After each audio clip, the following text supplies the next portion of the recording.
Welcome to the New Abbey YouTube channel. We are a Jesus community telling the biggest story of God in Los Angeles, and we're excited that you're joining the conversation with us today. Enjoy. I'm going to bring up Candace Zubernat, everybody.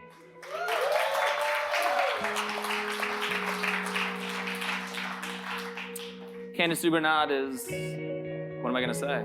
You're preaching today? Bringing the word in the pulpit? No one says that anymore. Yeah, that sounds awful. I really need to get you a better setup. Candace is an amazing friend. She's the founder of the Christian Closet and Progressive Christian Counseling. She's an incredibly thoughtful human being. She's somebody who's doing the work in the world to integrate things like spirituality and sexuality. She's nuanced. She's capable. She's a badass. Now that's an introduction. Candace Zubernat, everybody. Thanks, Corey. So we believe in conversation here in New Abbey. I personally believe that as we interact with one another and see each of our faces, we experience God. And in sharing what's really going on inside of us, just saying it out loud is healing. So we're going to break up into groups and start with this question. Where is it easy for you to be harsh with yourself?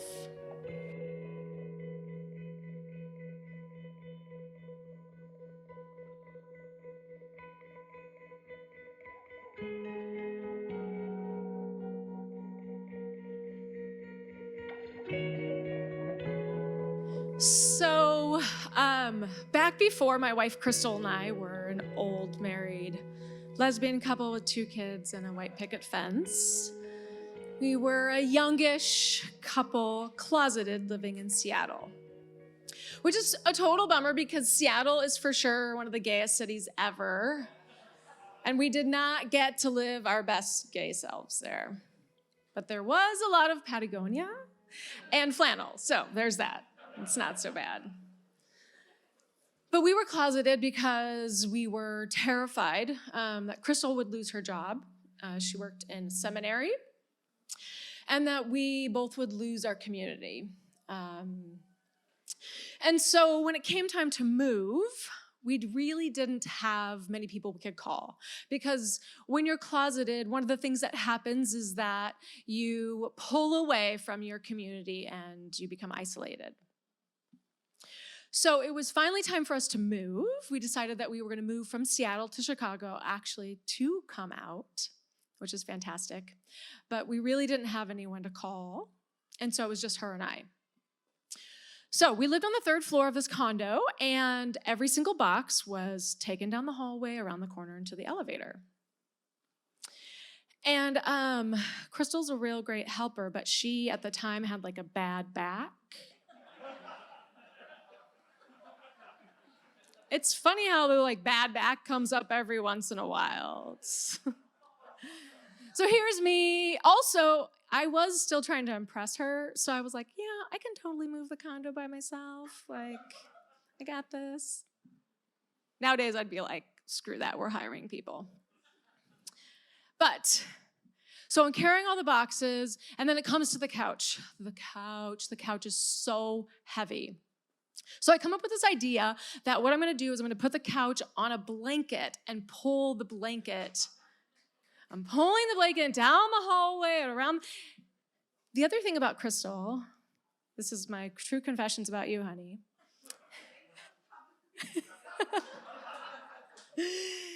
is that she is very competent.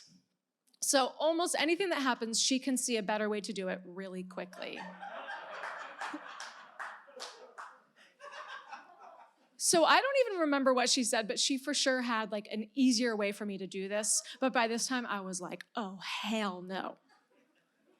So I'm just pulling this couch, I'm pulling the couch, and I get into the elevator, and it's just me because it's only me and the couch can fit in the elevator. You know, it's one of those things where you're kicking something, but it's so hard it doesn't move. And so I'm pushing it out of the elevator. I get into the storage unit, and I decide I am alone, and I'm going to let her have it. So I get in the elevator, and I just start cursing her out. Crystal wasn't there. I was alone. This was not meant for her. This was not meant for any other human being. But my not so nice language and not so nice comments about Crystal just echoed through that little box. I did not know that. So it goes up, and my rage, as the doors open, my rage turns to shock. Because as the doors open, I realize she's standing right there, and she says to me, I heard everything. Not my best moment. Now, it just so happens I did find the world's best person to partner with, because I didn't actually deserve what happened next. And she totally just started laughing. She thought I was so ridiculous, which I totally was.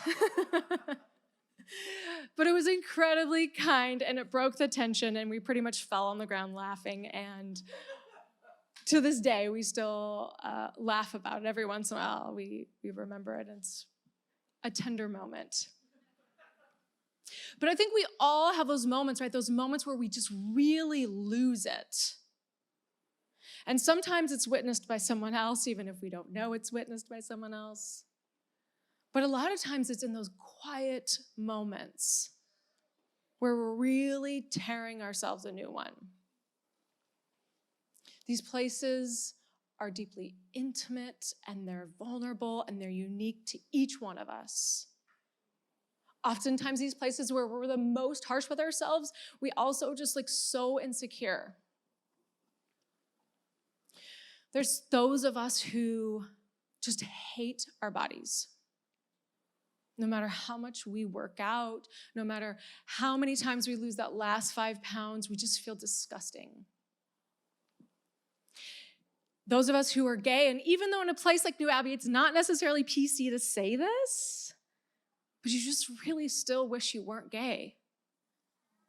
And you fear maybe actually it is wrong, or that your dreams have been stolen because you can't actually have the job that you really want because you're gay. Or if you're like me and you're a parent, even though you try so hard to do the things better than your parents did, you always still feel like a failure. It's just not enough. And we hear those voices of harshness and judgment so strong in our minds, and it's painful and it tears us down. I wonder what those places are for you.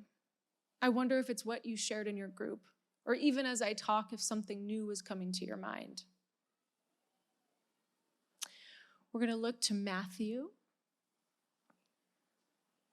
7, 1 through 5.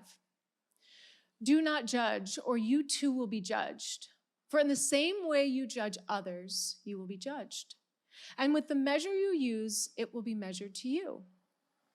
Why do you look at the speck of sawdust in your sibling's eye and pay no attention to the plank in your own? How can you say to your sibling, let me take the speck out of your eye, when all the time there is a plank in your own? You hypocrite. First, take the plank out of your own eye, and then you will see clearly to remove the speck from your sibling's eye. Okay, so don't judge or you will be judged. Super simple. I could just end the sermon right there, except for that it is really freaking hard. I don't know if you all are like me, but it seems, especially now, to be getting harder and harder to not do this. I mean, every day I just have to try and stay away from the news because I just feel so angry at people. People who are just family members who read half of an article 6 months ago about the vaccine, and so now they're not going to get vaccinated because someday they might want to get pregnant and they think that maybe they won't be able to because that half of the article that they read. Or for the Republicans out here, those liberals who just seem to think that they know everything all the time. Christians calling their LGBTQ family members saying, it's my calling to love you like Jesus does, and so I have to tell you out of love, I'm not coming to your wedding. Parents getting in fights over their kids wearing masks at school. You guys, it is hard. It is really, really hard. But I think that there is this connection between our hatred, our judgment of ourselves, and the way that we judge others. They are intrinsically connected. And I'm a therapist, so I'm going to geek out a little bit. The place that they are connected, I think actually is in our mind through a place called the amygdala. Can you say amygdala? And you've probably heard of the amygdala. It is, some of you might know, it's called the fight-flight place. It helps us survive. It's a small, tiny, two small little almond-shaped sections in the deep part of our brain. And the amygdala, essentially, you're coming out of your cave, you're a cave person, and you come out of your cave, and there's what are those, saber-toothed tigers? Is that how you say it? Say saber. Thank you, saber. I know my animals. Saber. Also could be cyber nowadays. It's a cyber tiger. They're going to hack my email. And you see a butterfly, and that part of your brain is like, danger. So when we see these people that we judge, oftentimes what's happening is our mind very quickly is saying, this is dangerous. These people are dangerous. It's trying to help you survive. And I know it might seem like a kind of a big jump, but those places where you're harsh with yourself, actually a very similar thing is trying to happen.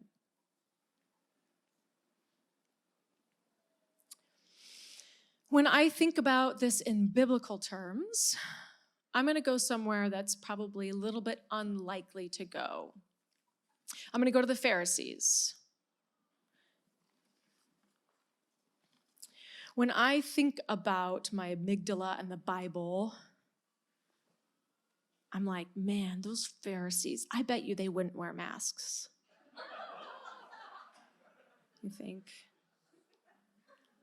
But also I think okay, so if my judgment of myself, the places where I'm harsh with myself, when I just can't get a break, and my judgment towards others is like this automatic thing that's trying to help me survive, is there hope?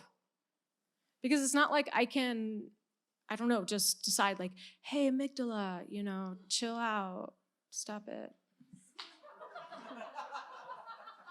It's hard. It feels, and a lot of the times it is automatic. So I want to look to the Pharisees as a place of possible hope. So John 8, 1 through 9. But Jesus went to the Mount of Olives.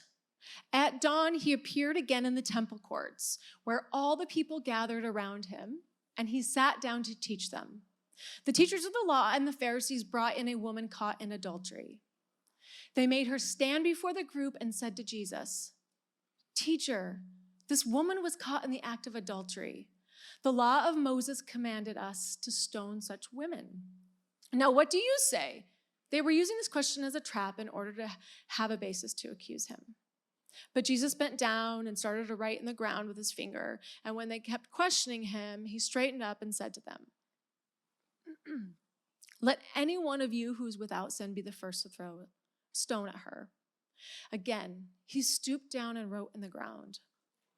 At this, those who heard began to go away one at a time, the older ones first, until only Jesus was left with the woman still standing there.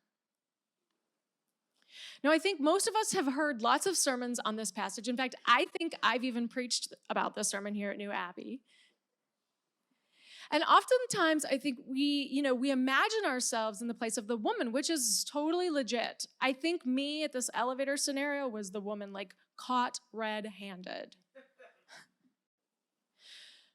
But what if they're actually also a part of us that is the Pharisee? And I don't even mean the Pharisees towards other people judging them. I mean, what if the part of us that is so harsh and judgmental towards ourselves is more like the Pharisees? Who were the Pharisees? The Pharisees were a group of Jewish men. Yes, they were men because women weren't full human beings. We didn't even get songs written about us yet. It's really, really far away. And so they were a group of Jewish men, and they were incredibly concerned with purity, with sticking to the law. And they wanted to stick to the law because they wanted to please God. It wasn't just because they were like, they wanted to be mean or something. It was like out of the innermost place of like, we want to be close to God and honor God. They did a lot of horrible things, it is true. But I think that a lot of the times they had pretty good intentions. So when we leave this story, what we have is we have the woman, and she's meek and grateful, which is awesome and hopefully gonna be healed. And we have Jesus as the hero, which I'm totally okay with Jesus as the hero. But I want us to use our imaginations with the Pharisees, because to me, if we just leave them at the end of the story, like, do they go home and become better people? I doubt it.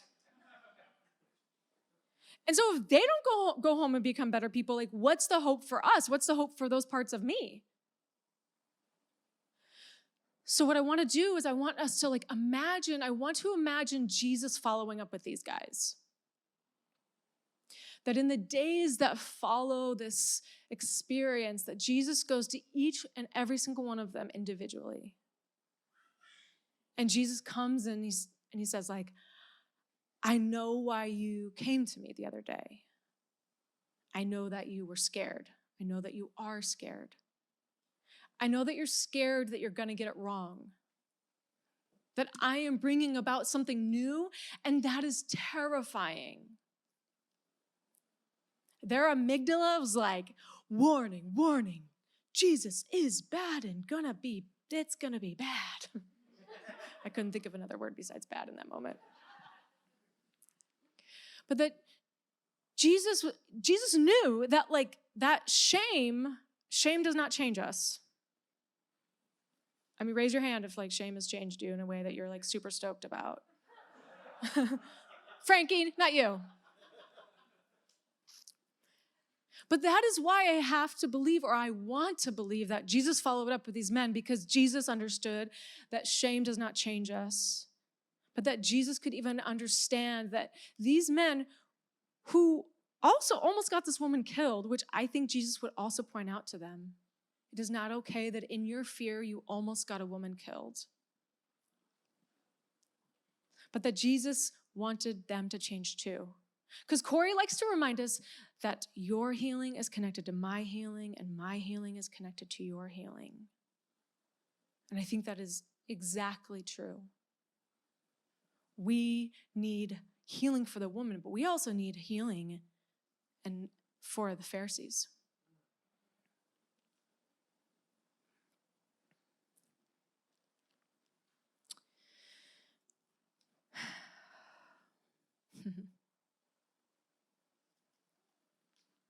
So, when you find yourself reading CNN and you feel that judgment, that harshness towards those people at the school board meeting, I hope that what you can begin to see is their humanness. Because when we begin to allow our Pharisee parts to be changed by Jesus's calm, compassionate voice, we get to see the other's humanness.